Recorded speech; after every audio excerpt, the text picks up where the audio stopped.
The interval illustrated on this number line is a bounded interval because it has two endpoints, a left endpoint, in this case -7, and a right endpoint, in this case 5.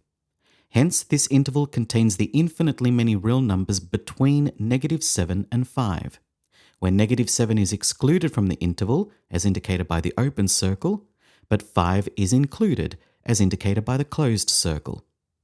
In interval notation, this interval can be represented as follows, where the round bracket on the left indicates the exclusion of the left endpoint, -7, and the square bracket on the right indicates the inclusion of the right endpoint, 5.